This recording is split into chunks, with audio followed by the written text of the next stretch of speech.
The marketer in me loves everything you're saying right now because the two things you just said, those were actually like, $20 million ad hooks.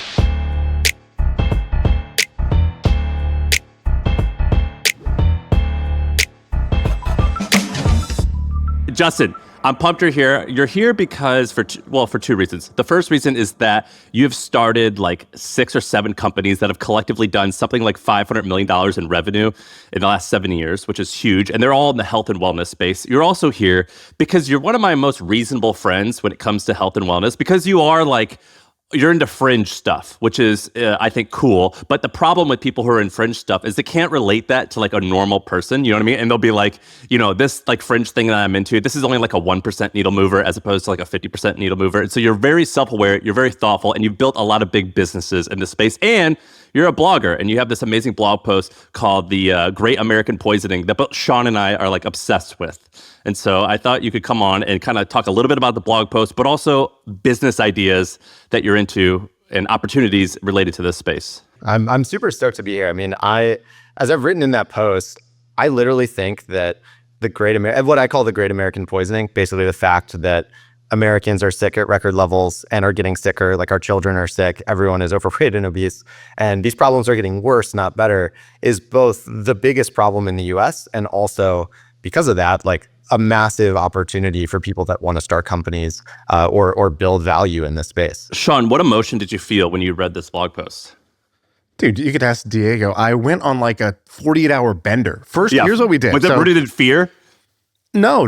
It was like outrage first, and then curiosity, and then skepticism. So here's the series of events. Justin writes this post called The Great American Poisoning. I read it. I'm lit on fire. Justin, this was I did an end of year recap for myself over the weekend. It was the number one blog. It was my favorite blog post of the year, was this thing you did.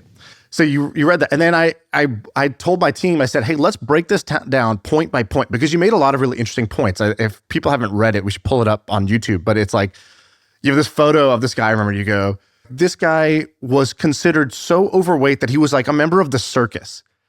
And it's like, if you go to a nearby Costco today, you'll find, hundreds of people that are more overweight than this guy. But that was considered like circus freak fat before. And you talked about how doctors would go their whole career, a pediatrician would go their whole career and never see a kid with, fatty liver disease or these things like that. And you're like, now it's more and more common. And it's just a very compelling case around health. So you combine 3 very interesting things. One, you have a very strong, factually based view of health. You are self-actualized around health. You're one of the sort of fittest, most healthy guys that both Sam and I know and look up to. I've messaged you before being like, hey, water filters, tell me, what do you like? What brand do you like? Right? Because I trust that you actually walk the walk on it. And then the third is you're an entrepreneur. So you've started 2 brands in the kind of like keto space, each doing, tens of millions a year in revenue, get distribution in 10,000 plus retail stores. You started a non-alcohol, more than that? Yeah. Non-alcoholic beverage brand, because you're like, great, drinking is like one of the most unhealthy things we do. How do we have the social drink that doesn't sacrifice on health? And what I liked was you had no CPG experience before that. You had no D2C experience before starting these. You went in and you're kind of like, it seems like you have this great interest and knowledge and self-hobby around health and wellness, but then you've also done it as an entrepreneur. So that's a great intersection for us on the pod, because we're both interested in health and like living a good life, but also how do we profit from said good life? And you've actually done it. So I'm excited because not only have you yourself had, 3 or 4 big hits in the health and wellness space, but you then brainstormed and sent us a doc of like 5 or 6 new opportunities that you think other people could go do in this space.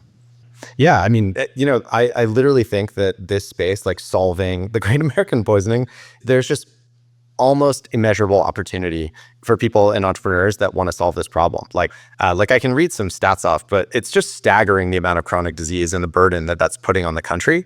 And so as an entrepreneur, like if you see a big problem like that, you just want to sprint towards that. And, not only to say like, when you solve some of the problems that are involved in fixing the chronic disease crisis, you're also like helping people.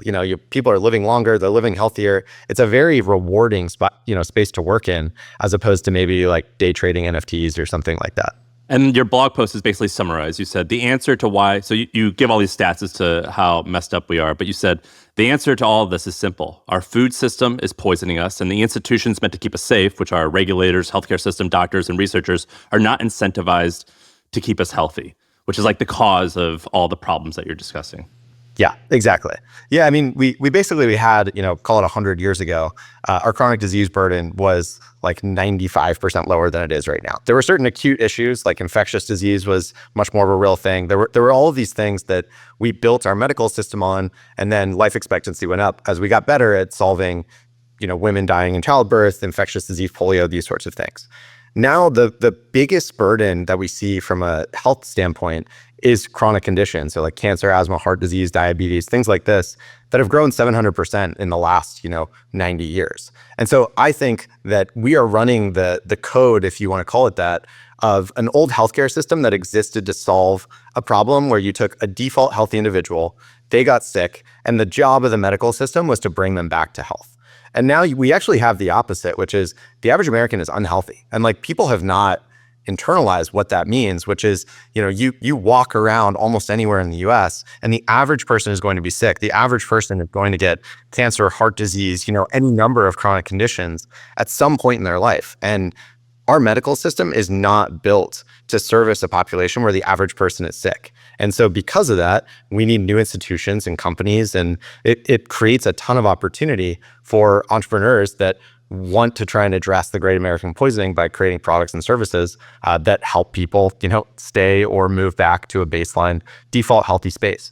We should get to the ideas because they're great, but here's like another like one-liner that kind of summarizes this, which is everyone should update their thinking. The default outcome of living in the US today is that you will get one or more chronic conditions and die of cancer or heart disease. Everything to avoid that is worth considering. I feel like I'm such a depressing person these days. So I gotta talk about this stuff. It's just like, wow.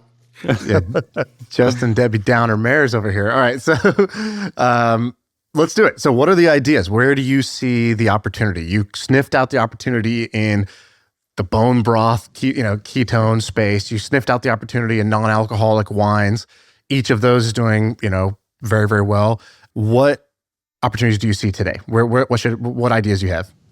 Yeah, so I see a ton. Like backing up, I basically think that, and I wrote about this in my long essay manifesto, but I basically think that that's what we got to call blogs from now on, by the way. That's way better. It's a little Unabomber-esque, but I'll take it. Like in Jerry Maguire, Tom Cruise writes his manifesto to kick off the movie. This is your Jerry Maguire manifesto. Exactly, yeah. This thing was still at work. All right, my friends. So a lot of you guys who listen to this show, you listen because you want to start a company, but you're not sure what idea to choose, or you may not even have an idea, and you like our podcast, My First Million, because we've done a lot of the work for you on researching all these business ideas. Well, my friends, we've made life a lot easier for you because HubSpot, they just put together an entire list of all the resources that you can use to find a market opportunity to validate for your next business idea. So if you're looking for a market size calculator or tools to identify market trends or a huge list of ideas to get started. So if you're interested, there's a link below, click it, and you can have access to the whole thing. It's completely free. Now back to the show. So to back up, like my view on what has changed in the last, call it 80 years, is that we went and humans mostly existed in an environment that was not poisoning people to one that is basically poisoning them. Like your food, water, lights, air, like all these sorts of things are filled with plastics, chemicals, toxins, ultra processed, whatever, that is making the default person sick. And so one of the things that I think is a really compelling opportunity on that is you could build a massive company, in my view, that helps people actually look at their environment, their home and or their office, and say, okay, you're spending, 80% of your time in these like three spaces. It might literally be like your bedroom, your kitchen, and your office. How do we make it so that these spaces that you're spending time in are maximally healthy and health promoting? And I have a friend actually who just started a company in the home health testing space that's doing super well. They're testing like water, air, EMFs, light, stuff like that. What's it called? It's called Lightwork. It's dolightwork.com. So they're doing really well. But I think that there is this whole world of home services. Like home services are a $40 billion, a year in spend, where you can think like HVAC, lights, plumbing, water, electricity, all these sorts of things, where none of these people are looking at how do we actually make your environment healthy? None of like the people making your furniture are thinking about all of like the flame retardant chemicals that are giving like babies cancer, then as they spray it on your couch or your sofa or whatever, they're not thinking about that. And so I think there's a huge opportunity to build a company or a series of companies that looks at what is going on in your built environment, in your home and your furniture and all this, and says, how do we make this health promoting? Like, how do we encourage health and try and make this, this sort of service one that makes the person healthier? So it's like an annual checkup for your house. Yeah, exactly. I think like that's like the input, which is do an annual checkup for your house. And out the back end of that, there's so many long-term services where, someone services your water filtration, make sure that your shower water is good, make sure like, your tap water is RO and has mineralization and all these sorts of things. What do you do at your house? I know you do a bunch of stuff. I don't remember everything you do. I know you do a bunch, but what do you do in your home that's worth it, that would be included in your home annual checkup? Yeah, so I think a couple things are very worth it. One, like water filtration is a huge one. I basically set up a whole house filtration system there that we had like these plumbers install. Actually, they installed it. It was like this $8,000 system. They installed it. Next time they came around to fix it, they like screwed on a $20 part incorrectly. And I like walked into my kitchen the next morning and I stepped on my floorboards and like water came up from around them. And I was like, fuck. So there's a lot of... Now you got a mold issue. Yeah, exactly. So we had to handle that, which was quite annoying. But we have like every water that is coming in and out of our house gets filtered. We also recently switched to, got all of our bulbs. We switched to incandescent actually. Like, I think that there is a very compelling and pretty early line of research that shows the impact of blue light emitting lights, which is basically most light bulbs, on circadian rhythm, sleep. They even impact, like if you eat under blue light versus eating under non-blue light, it also seems to impact like the amount of weight that you'll gain. They use this in agriculture where they use different types of lighting when they're trying to get, chickens to gain more weight or what's an incandescent bulb? Is that a normal bulb? Yeah, think of like the Edison bulb, that it's actually like burning something as opposed to an LED bulb, which is what's in most houses today. There's a pretty cool thing that you can do. So LEDs also, one of the reasons that I think I felt much better since switching them out of my house, if you have an LED light in your house and you take your iPhone and you film it on slow-mo, you can see the LED bulb flickering like thousands of times per second. And the reason that LED lights are supposedly more efficient than incandescent bulbs is because they're turning on and off all the time. And so they're actually like on and using less electricity because they're not on the entire time. So they do this sub-perceptually, which, can cause people to like feel just icky. Sometimes you walk into a room with bad lighting and you're like, what's going on in my system? I don't like this. The marketer in me loves everything you're saying right now, because like the two things you just said and like kind of a throwaway thing, those were actually like, $20 million ad hooks. When you're talking about, do you know how they make chickens fat? They put them under these blue lights and actually they gain extra weight. Yeah. Maybe that's why you're fat, right? Like, maybe, have you ever considered that you're being poisoned by the industry? So you have the man is out to get you. The people love that. You have maybe the problem is not what I'm putting in my mouth. It's the light that's affecting. And so it's like, oh, can I buy this thing rather than like kind of change from within, as like maybe that's 80-90% of the problem, but like, and no one talks about it except for us in this ad right now. It's a secret that know. Exactly. It's a secret they don't want you to know about. The LED thing, like watch this magic trick of an ad where you take the phone on slow-mo and you go, it's actually flickering. Do you know how that messes with your sleep, with your whatever? I love all of this from a marketing. I know you're a good ethical stand-up guy, but when I hear this stuff, I think, what could I use to get this across? How could I, if I believe that this is good for people, how can I maximally, get that in the hands of people?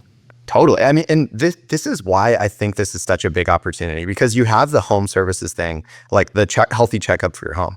But once you understand that the impact that some of these things have on your health, you basically, for many of these people, they're just like, yeah, blank check, like fix my air quality, fix my water quality, fix my lighting, fix like the EMFs in my house, make sure I don't have mold, like all these things. There's a tremendous amount of spend that people want to put into making sure that their home environment is healthy. Dude, Sam, have you ever had a pest control guy come to your house? There might not be a better salesman in the world than the pest control guy. Because he's like, hey, you want me to just do a quick look around your house? I'm just free. I'll just take a quick look, see if I see anything of concern. Like, of course. And he walks around the house. Hey, I'd love to show you a couple things. And then he takes me around the house and he says, you see this? And there's like a tiny screen that's moved open. He's like, that's rats. And I'm like, what, rats? He's like, yeah, they're under your floorboards. I'm like, ew, under my floorboard. And he shows me all these little things that he's like, yeah, and look, we just live out in like, a hilly area. There's mice everywhere. And he's like, would you like me to just come around once a month and spray and fix some of these things for you? As if it's a favor. Please, sir, be my dad. Yeah, exactly. He's like, great. And now I'm paying $270 a month for this guy to come and do nothing to my house. I have no idea what he's doing. Totally. A random guy comes and sprays. But that idea of like, let me diagnose the problem so I can sell you the solution is generally a good business model. And of course, like, again, he's not wrong. Like there actually was, issues. It's just, I would not have been aware of the problem. So I'm a big fan of this kind of like audit method of sales. Let me do a free audit for you to kind of tell you where you might have some problems. And then if you'd like me to fix them, I'm happy to do so. Yeah. Are there any other things? So water filter light bulbs, any other like big needle moving things? I think that specifically for your bedroom and places where you're spending like multiple hours, it's kind of early, but I think that the EMF thing is going to be much more of a thing that people care about. And it sounds very tinfoil hatty, and let me explain like why I think this might be important. So this is why I like your opinion, by the way. You're great at this. You're like this is what the freaks think, and this is like how it relates to a normal person, and like where's the truth somehow, you know what I mean? Yeah. Exactly. So basically, like 100 years ago, we had we had a certain type of radiation that was, I believe, called ionizing radiation. It's that or non-ionizing. I don't know this stuff well enough yet. But basically, it was like, think of like what you get shot into at a dentist or something like that. Nuclear isotopes, things like that. Things that are definitely bad. And then there was this longer spectrum of like microwaves, and then things that we would put like cell phones and computers into. And for many years, we basically were like, okay, microwaves, everything else is fine. Now we think, okay, microwaves are bad. They certainly cause some harm. It's like causes thermal effects in the body. Let's also not expose people to microwaves at a high amount. But this other spectrum of like cell phones and the like are also definitely fine. And then you kind of like get to today, which is most of the FTC safety ratings and levels that have come up or that are used to regulate cell phones, Wi-Fi, things like this, they basically were tested in an environment on cell phones from like the early 2000s, where they were assuming that people would not be exposed to these things for more than like 20 to 30 minutes a day. Like the guy who came up with these rules, they interviewed him, I don't know, it was like 5 or 6 years ago. And he was like, yeah, all of the assumptions that we had around these just assumed that you'd like take a phone call and you'd put it down. We never thought that you'd be like walking around with this thing in your pocket. And there are a fair number of like articles that I think are concerning enough where people will like change the electromagnetic fields that mice are exposed to, and it'll raise or lower their blood sugar at a predictive rate.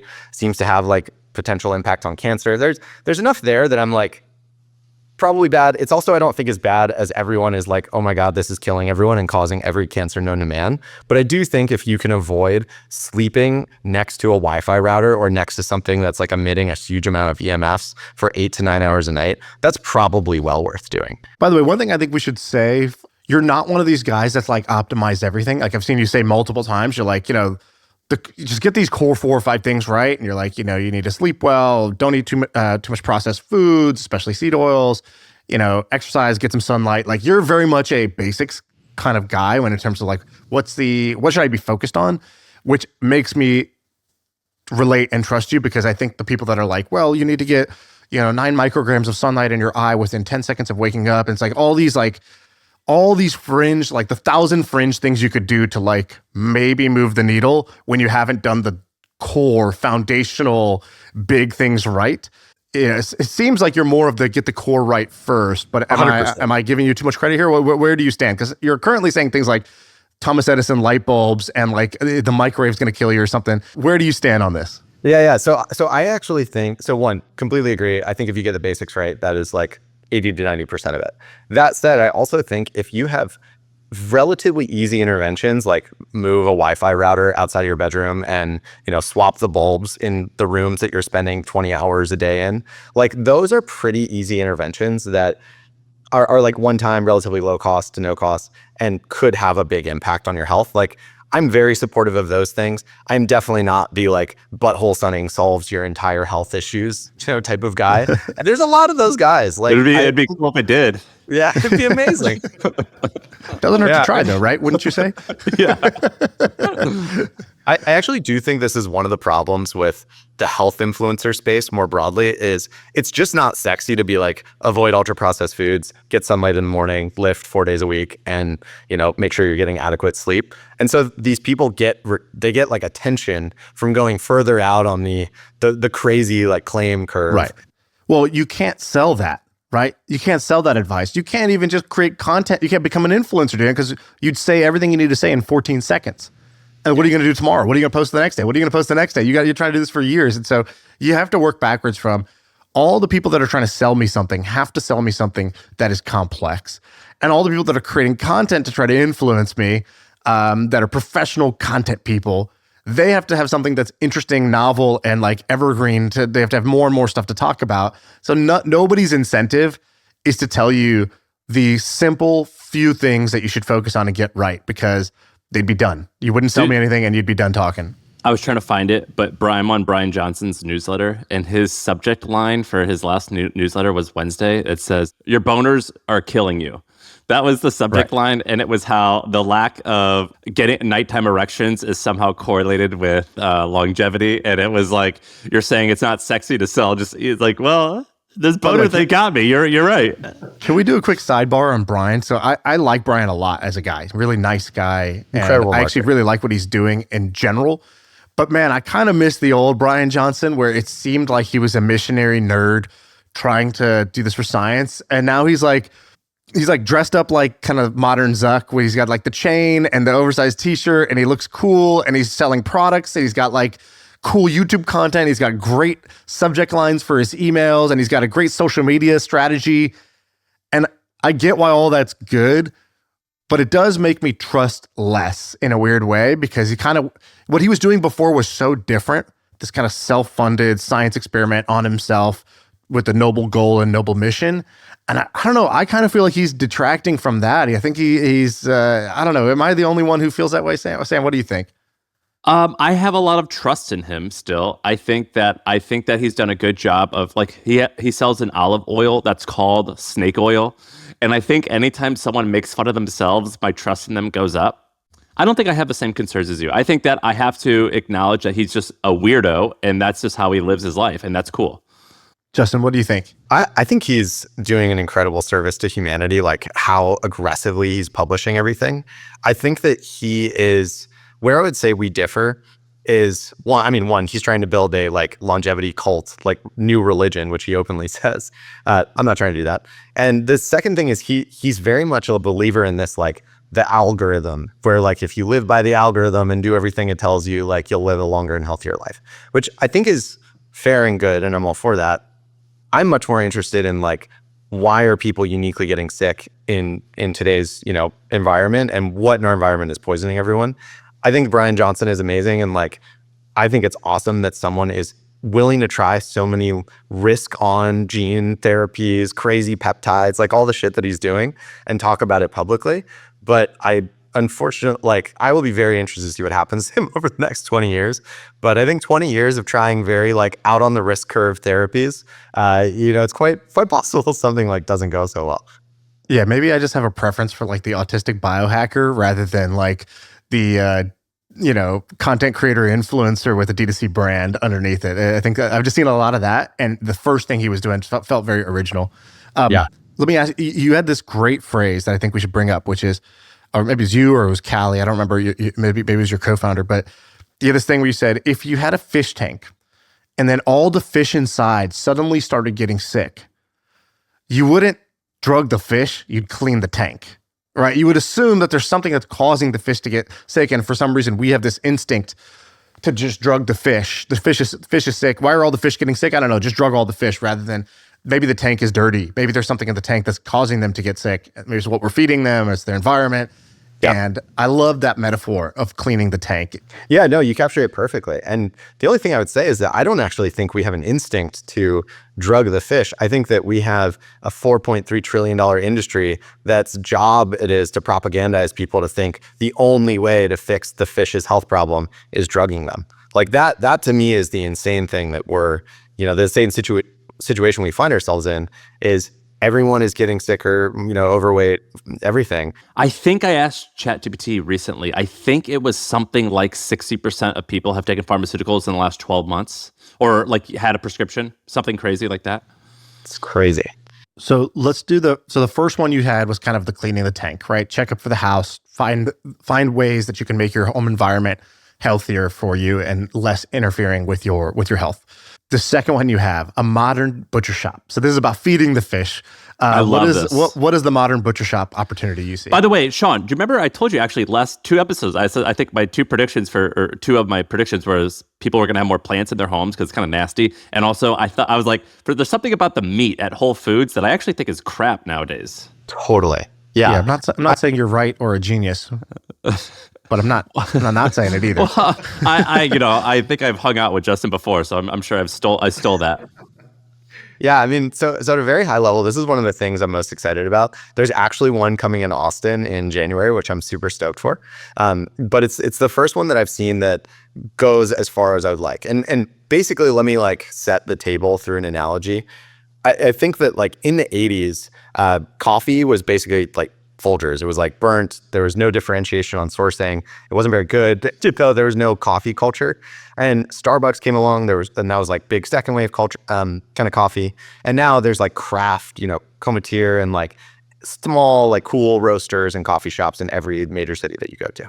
I basically think that meat today is where coffee was in the 80s. You go to the grocery store and you're buying meat. You're buying steak. You're not, no one is differentiating on how is this dry aged? What is the cut? What is the genetics of the animal? How was it raised? Was it regenerative? Was it not? Was it fed, soy? Was it massaged until it was killed? And did it drink IPAs until its last day? All these sorts of things are actual differentiators in buying meat and buying steak. And people are aware of them, but the market has not caught up yet. And have you ever bought from Snake River Farms or heard of this company? Yeah, I've bought from Snake River. What's their store? I just kind of had an instinct when I saw it. I was almost because it was the only branded meat that was there. It's all the other meat, the branding was 80%, 20%, right? The fat percentage. And then there was one with a brand name on it and it sounded like a place. And I thought, oh, maybe this is the higher quality. Are they legit? What do they do?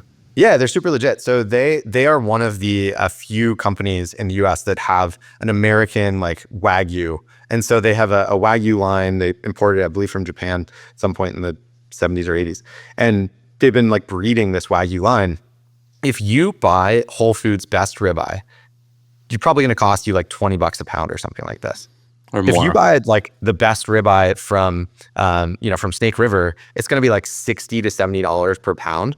And so the kind of skew in pricing and the amount that people are willing to pay for really, really high quality meat is massive. And I just think it hasn't made its way into retailers, hasn't made its way into butchers.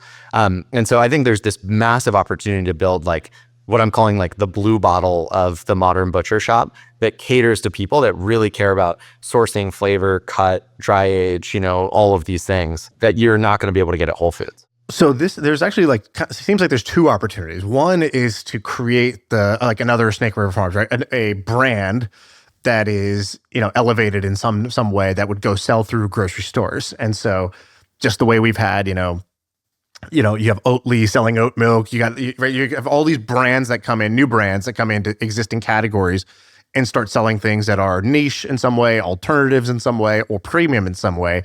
What you're saying is a premium meat brand. There's that's one idea, which already sounds like a big idea. Yep. And I could totally imagine somebody who takes a content approach to this. So let's say you were doing this. If you go on TikTok and Instagram and your YouTube and you're telling your story about the unique things you're doing with the animals there and why it's premium, and maybe it's how you're raising them, maybe it's how you're feeding them, maybe it's a version where you're genetically selecting in some way the sort of premium, or you're breeding in some way the more premium.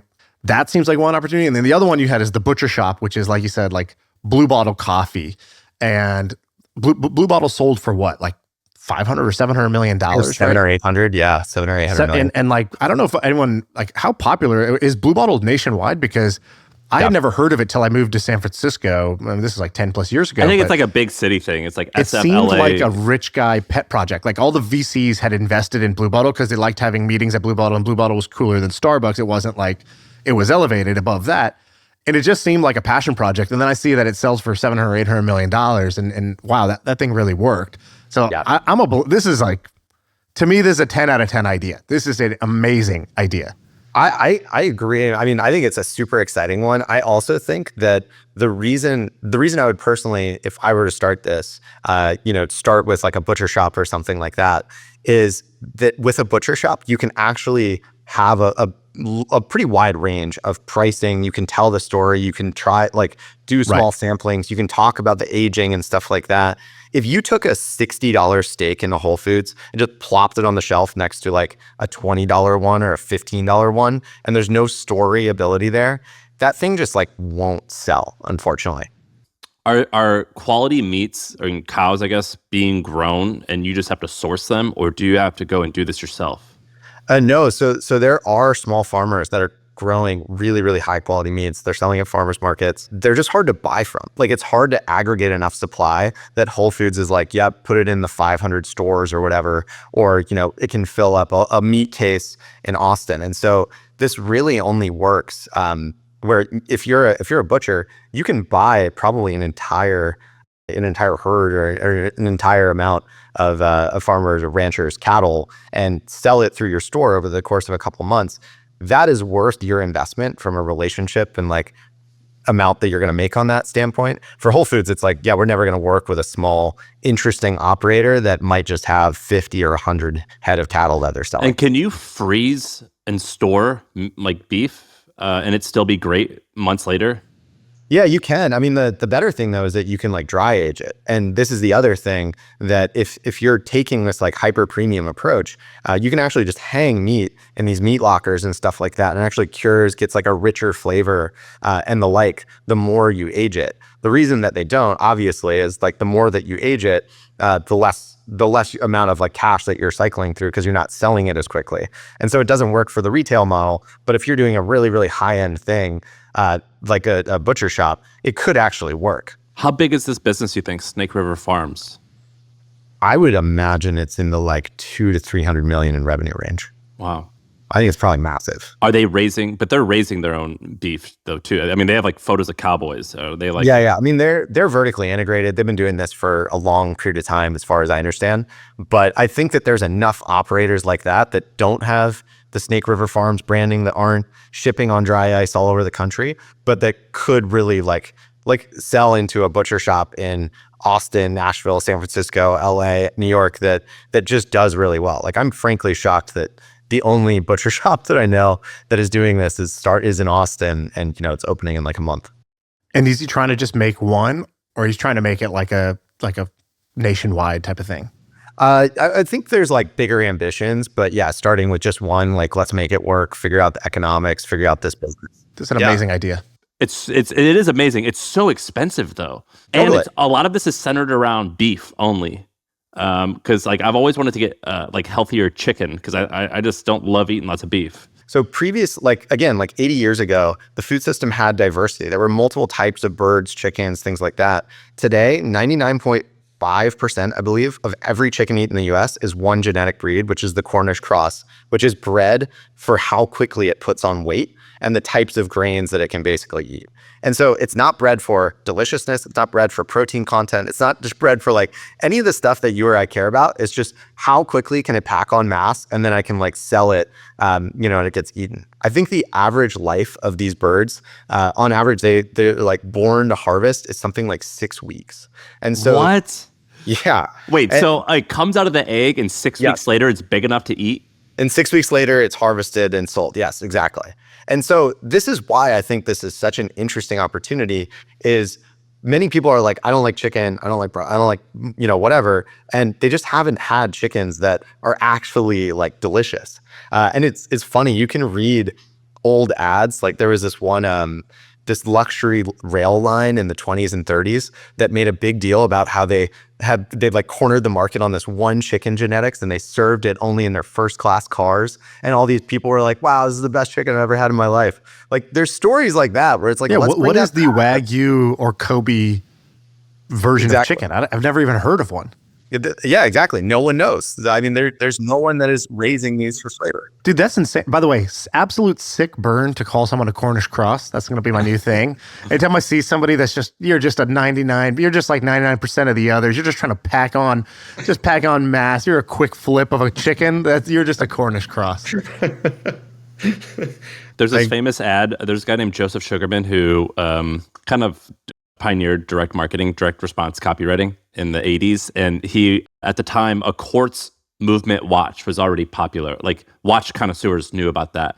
But it wasn't like impressive. Like, it was just like a normal like table stakes thing for any watch worth more than $50. But anyway, he was famous for creating these ads for this line of watches. And he popularized the idea of quartz movement watch as if it was like some like epic thing. Like, and then all the watch connoisseurs like, yeah, dude, we all have this. But that's sort of like what you're describing a little bit with these chickens is like you can actually like come up, you can invent interesting, cool stories that are also true and factual. But like, you know, I'll take a lot of like the health nuts, like they're always like, yeah, this is standard. We don't give our chickens this or that. And you're like, yeah, I know, but like most people don't know that. And so we're going to tell this amazing story about that.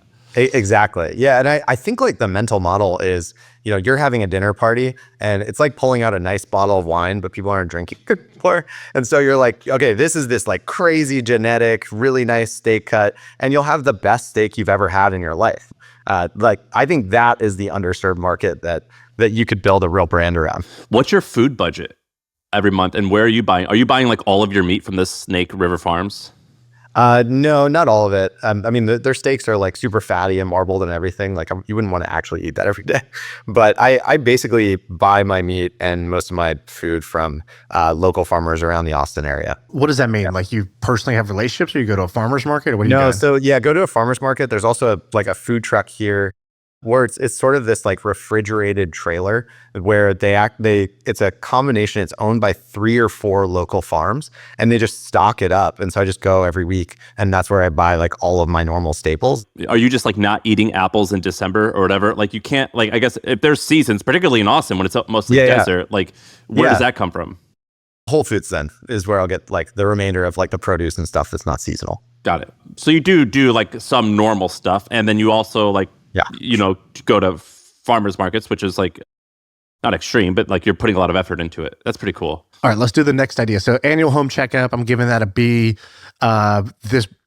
This blue bottle for beef, this blue bottle, the modern day butcher shop, I'm giving that an A+. Is that because you want that to exist, or you want to invest, or you think it's a good business? I just see it, dude. I want it to. I would be a customer of it. I know where the demand is. I know a lot of people listening to this be like, I'm not trying to buy a $60 steak. That's fine. There's a lot of people who are trying to buy stuff like that. I know a lot of people that are trying to do that, and I just know that when you go into a category where there is no existing brand, it is all commodity. Simply creating a brand in a commodity space is like a winning business formula. And the coffee analogy you gave, right? Like, I don't know what a Folgers costs per cup of coffee, but I think it's in like the cents. So the idea of going to Starbucks and paying $4 for a coffee that you can make at home for 15 cents or 10 cents or whatever, you know, sounded outrageous. But of course people did it because they do it for the experience. They do it for a perception of quality. So I just see the path of that one. And if somebody has the right founder fit, and you know, you need kind of like a one-of-one entrepreneur, but that is to me, that's $1 billion opportunity to do that. Whether you do it that way or you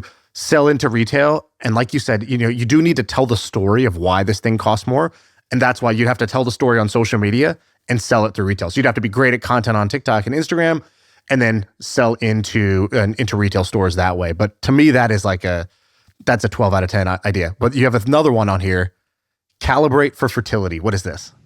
Yeah. Well, quick, if anyone does the butcher shop thing, I want to invest. I think it's such an exciting, interesting idea. But so Calibrate for fertility, you all, I don't know how aware you are, but basically everyone is having fertility issues right now. It's getting worse. IVF, or what's called ART assisted reproductive technologies, are growing like 7 to 8% a year, and it's accelerating. IVF is the best in class option right now, and it costs like $20,000 to $30,000. It injects a bunch of hormones. It's super invasive. It's super hard, on the female, and it's just a brutal thing. And so I think there is this big opportunity to almost have like a lifestyle set of interventions that are geared towards helping people increase their fertility in the key window when they're trying to actually have kids. And so you could think about it like a lifestyle or like a monthly subscription for some 3 to 6 month period where you get a combination of peptides, supplements. People do like an environmental review, make sure that you're not wearing polyester underwear while you're trying to have a kid, or any number of things that actually seem to have a really, really big impact on how likely you are to conceive during that window. And pretty much just say, hey, before going the $20,000 to $30,000, very expensive, very invasive, very hard IVF route, do this like, several $100 a month sort of lifestyle-based fertility approach. And we're going to try and help you conceive naturally without having to go through IVF. I know men can do stuff to increase their sperm count. With their sperm count being down, that's like a huge issue. Can women do the same thing? Yeah. I mean, women can improve their fertility for sure. From people even talk about this all the time, like stress is a big factor, but they're not talking about at the hormonal level. Like it seems like progesterone helps with increasing odds of conception. There's a bunch of interventions that I think are just almost criminally underutilized. Justin, have you ever heard us talk about one chart businesses? Have you ever heard this thing we say on this pod? Yeah. This to me is one. So look at this chart. So this is search interest for IVF clinic near me, and just look at it since 2018. Look at the like relative search volume. It's up, from 0 to 75 on this chart, all the way to 100 on a 100 scale of IVF clinic near me, which is pretty wild because that's not a long time. That's something you would expect to see like on a 30-year time horizon, not like a 6-year time horizon. And what you're saying is there's stuff you can, because IVF is obviously very hard on, it's hard mentally, physically, emotionally, financially. Hey, what if there was an intervention step before that? You mentioned Calibrate. I've never heard of this company. What does Calibrate do? Yeah, that's a crazy stat that you have on them as well. Say that. Yeah, so Calibrate was a company, they got acquired somewhat recently, but they basically started out by they paired GLP-1s, i.e. Ozempic, with lifestyle interventions. And so their whole thing was like, Ozempic, people are meant to be on it for the rest of their lives. What Calibrate did is said, we're going to prescribe you Ozempic. We're also going to introduce coaching, accountability, lifestyle interventions, like this whole suite of things where the goal is to get you off of Ozempic at the end of a 6 or 12 month period. Like a Noom meets, or kind of, Weight Watchers is trying to do this. Yeah, exactly. And so those companies always scale fast. Noom did something similar pre-Ozempic, and they were an advertiser with my old company, The Hustle. Like within a year of launching, they were spending hundreds of thousands with us. I don't know how these guys grow so big. Yeah, I mean, there's a lot of demand for this. And what Calibrate figured out is how to actually get it covered by to some degree by insurers. And insurers were okay with it because they're like, great, we're not going to have to pay $20,000 a year for Ozempic indefinitely. We can actually get people off of this drug after a 6 or 12 month period. And so in the first 2 years, they got to like over $100 million in revenue and just scaled insanely quickly. It does look like Calibrate kind of went under though, or something. I don't know. I was looking for their funding stuff, but it looks like they've got restructured, private equity, but basically for $20 million, they got 75% of the company now. So I think it definitely ran into some trouble. Yeah, but that means they could be bad operators, but the demand still existed. Yeah. Yeah, that would be my contention, basically, is that they were doing this and they launched, I think, 2021, something like that. And I basically think that insurers went from, they were like early on the Ozempic plus lifestyle thing. And then there's been this massive record amount of lobbying spent to just keep people on Ozempic basically forever, which I think probably did not do them any favors. What percentage of people needing IVF, or you probably don't know this, but of like the average age of the first time mother has gone up? I think it's nearly 30 at this point. I think it's 29 or something like that. In the 70s, it was 21. So it's gone up a lot. What percentage is it just because of people waiting longer to have families versus like American food system being poisoned? It's a good question. I don't know, honestly, but what I do know is from reading stats, it seems like most of the decline in birth rate it's about 70% of it comes from people that previously would have had 3 to 4 kids now having 1 or 2.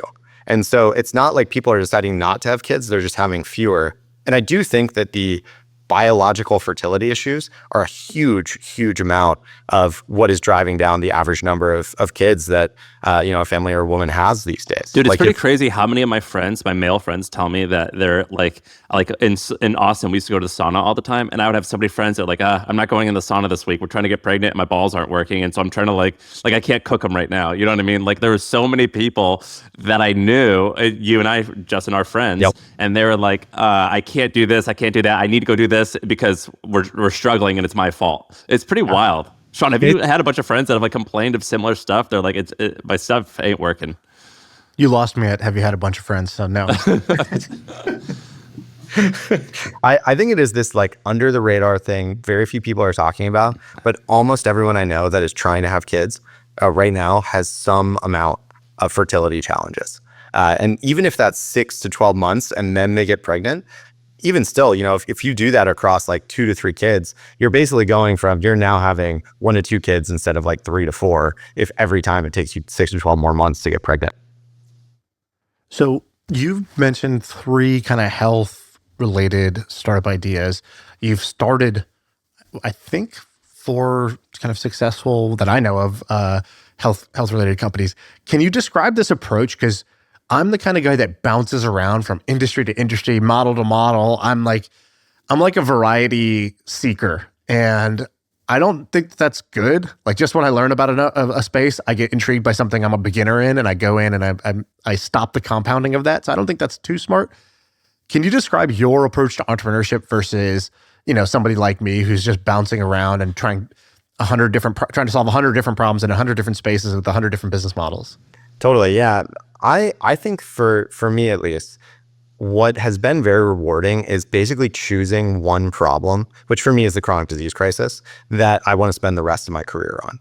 Like I think that there's a massive amount of compounding, like relationship compounding, even personal brand compounding. Like people think of me as like into health, which pays some dividends. That's probably going to be even more so over the next decade. You understand the space, you understand the problems, you understand the players and relationships. Like, I think that if you decide this is the problem that I am the most interested in the world, that I deeply care about, that I read about for fun, and just orient your career around trying to start things or be involved in things that make that problem better or solve that problem, like you get so many shots on goal, even if they may look different. Like I started Kettle and Fire thinking like the American food system is poison, and there needs to be a bone broth company. What did you read or consume that made you buy into that? And then how long were you into it before you're like, this is my thing? Yeah. So I was going to CrossFit in San Francisco in 2015, and a bunch of CrossFitters were like, you should do bone broth. I'm a terrible cook. I like almost never cook for myself. And so I basically was like, great, I'm going to go buy some at the store. And no one was selling some. And so after that, I was like, seems like there's an interesting opportunity here. And did I think it would grow to like be a 9-figure annual business? Definitely not. But it was a big enough opportunity that decided to take the swing. But did you get into health and wellness because you're like, that seems like a cool opportunity? Or were you like, I'm obsessed with this topic and this is like a really good way to address it? Yeah, I was just obsessed with the topic, basically. Like I'd been reading about paleo and reading about, all these sorts of things since I was basically in college. Like I was the weird dude in college who my senior year, I went paleo. And so I like wasn't drinking beer, wasn't eating pizza or French fries. All my friends were like, the hell's wrong with you? Like, what's going on? And so I just got very into this idea, this like secret in a sense of like, why is everyone getting sick at record levels and what could be kind of underpinning that? And so it was this deep interest. And as I got deeper and deeper understanding and appreciation of the problem, I just really understood like, this is literally, I think, the biggest problem in the country. And I can spend the rest of my career trying to solve or take stabs at various instances of this problem, whether that's starting a brand or trying to fix like the incentives through TrueMed. I basically was like, I think I'm just going to try and solve or work on fixing this problem for the rest of my career. So let's go back to that Kettle and Fire example. So you're doing CrossFit, trying to live healthier. CrossFitters are telling you should do bone broth. You're like, cool. Where do I get some of that? And you go, you look. There's not like an easy brand that you can just pull off the shelf and buy it. So you think somebody should do that. Now, at that time, you've got no experience. doing that. You've never built a D2C product. You never built like an actual, consumer brand. Can you just describe like the 3 or 4 bullets that happened that first year to like make it happen? Because I think, all these ideas are cool, but you got to be the type of person that can make shit happen. You made shit happen at that stage. Can you just describe what you made happen for Kettle and Fire? Yeah, totally. So we first tested a landing page, put up a landing page with no product, started buying ads to see like who would click on it, what would they pay. You had the brand name? At that time, we called it Bone Broths Co., which was a horrible idea. It's since rebranded to Kettle and Fire. You just made it yourself? You just mocked up an ugly landing page? Yeah, we mocked up an ugly landing page on Unbounce, paid someone on Fiverr $10 to make a terrible logo, and basically started selling a box at $29.99. And when you say started selling what? Facebook ads? How'd you get the traffic? Yeah, we did Facebook ads and Facebook and AdWords, and then some Bing at the time because they were like, there was an ARB there, it's much cheaper. Dude, Bing clicks back then. They were so cheap. And they converted way higher. I know. I was always like, I don't know who these people are, but they're into what was that first few weeks or maybe a month like that gave you were you looking for conviction or you already had conviction? What happened in that first month for you? Yeah, I was looking for conviction. And so basically we'd put in $500. We built this landing page and I think sold like a little over $2,000 worth of product inside of about a month. And so I ran the numbers and I was basically like, okay, we can build a business. And I think just given existing traffic, we can turn this into at least like a $200,000 to $300,000 a year kind of business. And based on like what I thought the margins would back into, I was like, that should be about $100,000, $150,000 a year in profit, which seemed like a worthwhile thing to take on. And then what, okay, so you do that. Yeah. And where did it get much bigger than that? What happened to make it much bigger? So we validated the idea. The next thing we had to figure out how to make it. And so we emailed and called over 500 different manufacturing partners to just like, please someone help us figure out how to make this product.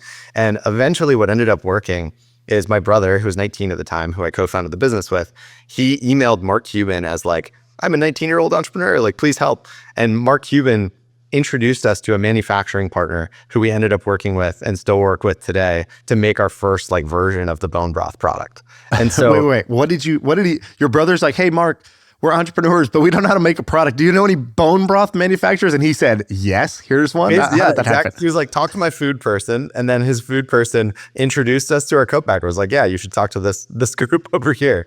And just to clarify that, those first $2,000 worth of orders, did you just go refund them because you didn't have a product yet?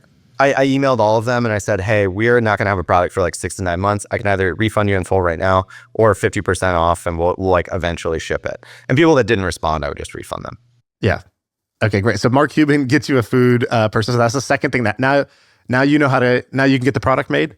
Yeah. And then basically what I realized is the product is 2 years shelf stable. I put literally every dollar of my life savings at that point, I was 25, into doing the first run of our product. They had $30,000 minimum runs. It was like $120K kind of run budget. So I was like, either this is going to work great or I'm going to eat bone broth for 2 years. Either way, I'll like feel pretty good. And so we bought the first product and year one, we basically did 2.8 million in sales. And after about 6 months of being in business, one of the buyers at Whole Foods saw an influencer talking about our product, reached out and was like, hey, I want to bring you guys into Whole Foods.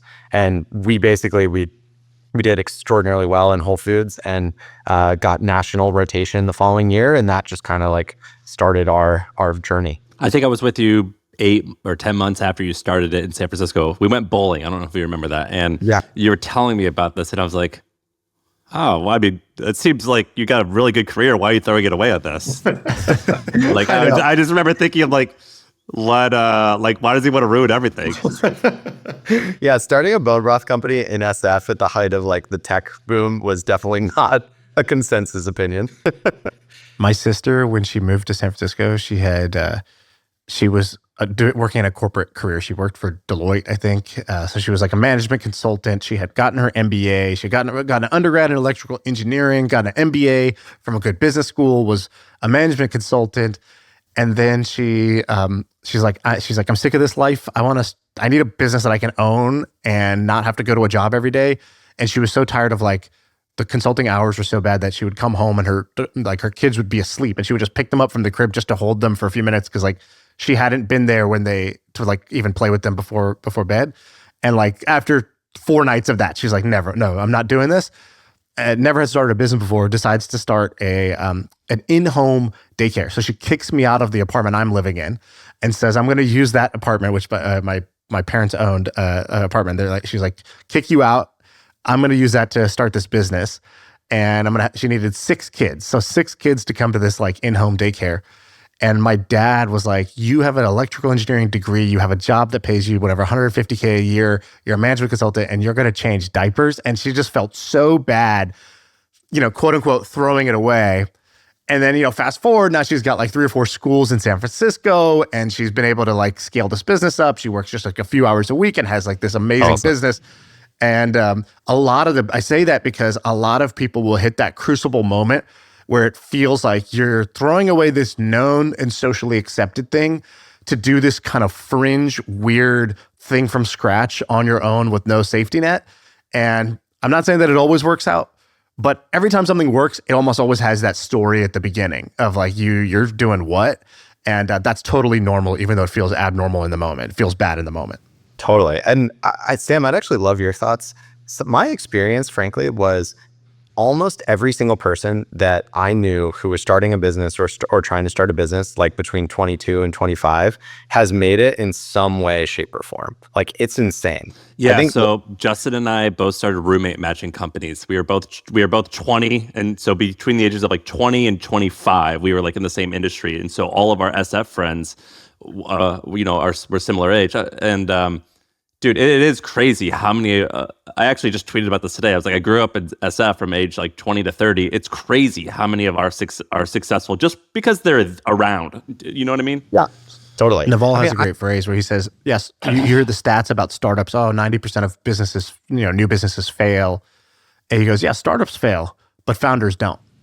And I love that phrase because he said, basically, if you just fast forward 10 years, any of the founders that stayed in the game, like the success rate goes from your first business success rate might be 10%, but the 10-year saga of you trying a bunch of shots on goal and getting smarter every year, like the odds are now, like if you just look at our cohort of friends, right, Sam, we were in a mastermind together back in, 2013, something like that. Like our cohort of friends, which is probably like, 30 to 50 founders that we used to hang out with and know regularly, the hit rate's like 80 or 90% success rate, for the people that actually stuck with it. I got a couple friends that packed up their bags and moved to, Connecticut and just said, I'm not doing this anymore.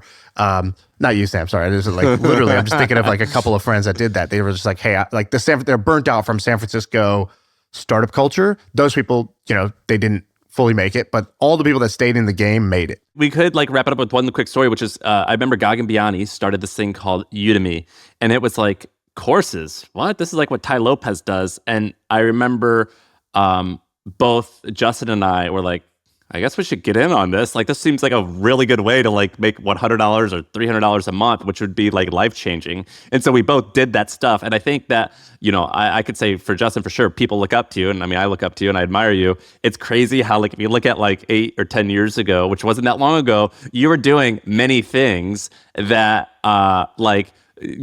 people like will poo-poo like maybe course creation or like buying a car and renting it on Turo or whatever. And it's like, man, the people you admire start way scrappier than you think. I know I for sure did. Yeah, I mean, I don't know that anyone admires me that's taken my keyboard shortcuts for Mac users Udemy course, but definitely I was hustling back in the day. Have you ever read Travis Kalanick, the guy who started Uber, his old blog? He had this amazing blog that he wasn't it called like Awesomeness Bro? It was called like something silly like that, right? It was heavily broed out. But he had this blog post that was just like, attending CES on the cheap, or as they Southwest on the cheap. And it was basically like his playbook for how to have a badass time at a conference when you have no money. And he's like, all right, here's what you're going to do. You're going to get to the airport, but never take the taxis. Here's what you can do instead. Here's what you're going to do for staying at someone's house. Here's how you're going to skip the event, but still get in to the after party because that's where the magic happens. When you get there, here's what you're going to say. And he had this like really scrappy approach to how to just like, wedding crash a major conference on a budget. And he was 31 years old, by the way. He was 31 when he wrote that post. It's not like he was a college kid.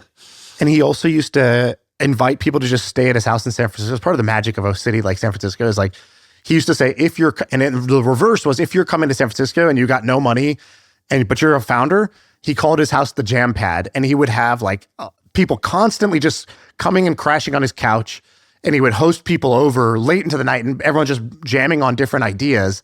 And he used that to kind of build his momentum, his network, his energy. It is pretty wild. Yeah, so cool.